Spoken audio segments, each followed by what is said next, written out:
déjà été, à toutes celles encore aujourd'hui par le mariage forcé condamnées. J'accuse mon père, ma mère et la calamité de ces traditions anachroniques et désuètes. Par un acte décisif, en l'an 600, médité, conçu et affabulé.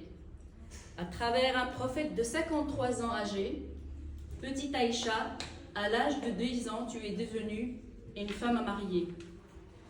Un trophée que tous les extrémistes musulmans, les fanatiques de la religion, les fous d'Allah veulent posséder. Tu seras sûrement répertorié parmi les 72 horis aux grands yeux noirs évoqués dans le livre sacré. Du Moyen-Orient jusqu'à l'Occident, ta légende a voyagé et continue de fasciner. Talibans, chiites, sunnites sont tous par toi émerveillés. Contes aux mythes, légendes aux mythologies, tous ces déséquilibrés sont par toi affolés. Hadiths douteux ou avérés, scénarios hypothétiques ou assurés, en tous les cas, ils t'ont tous adopté et légitimé. Muslim el-Bukhari ainsi qu'al-Musannadi, tu es évoqué et représenté. Une utopie ou dystopie, ironie du sort qui te poursuit, toutes ces proclamations, tous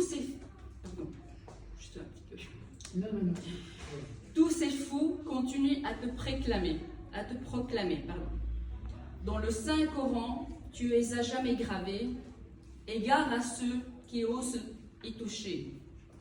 Ils se verront haïs, menacés par une fatwa condamnée à une mort certaine pour marquer les esprits. Ma petite sœur du mariage forcé, je suis navrée de t'annoncer aujourd'hui que pour les États islamiques est toujours considérée à l'âge de 10 ans comme une femme à marier.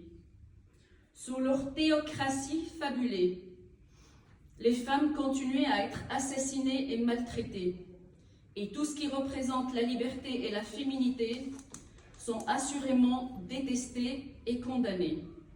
Au nom de toutes les petites filles maltraitées par le mariage forcé, l'excision et d'autres perversités, je dénonce devant vous aujourd'hui toutes ces atrocités, bestialités, sauvageries que sont commises par ces géants enragés. Ils sont assoiffés de chair fraîche, de ces innocentes petites filles, censées être protégées par la moralité, l'altruisme et l'humanité. En ton nom, petite Aïcha, je me dresse pour batailler et dénoncer l'obscurantisme qui continue à évoluer et perdurer.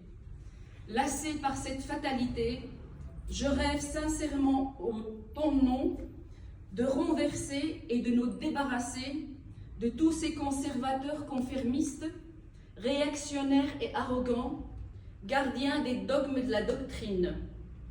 Armés de leurs vices, changent de stratégie à présent pour tromper l'État, la Constitution et la société civile.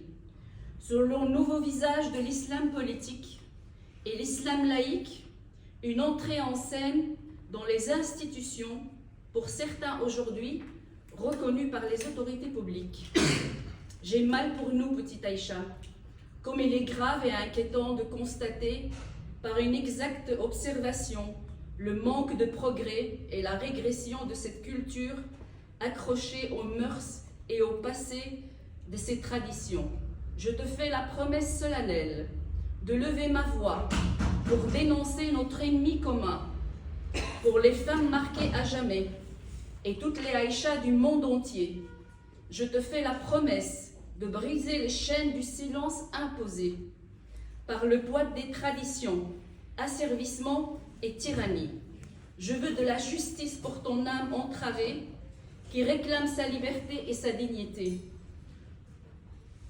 Je te fais la promesse aussi, à travers ma lignée, je dresserai mes filles comme des soldats de la liberté en Amazone enragée armée de courage, de l'universalité, l'humanité et laïcité. Et même mon fils aura à cœur, par l'éducation que je lui ai inculquée, le respect de la femme et sa liberté, le libre arbitre et la diversité.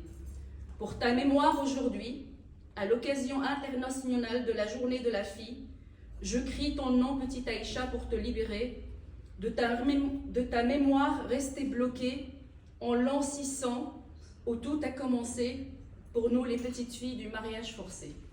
Bravo.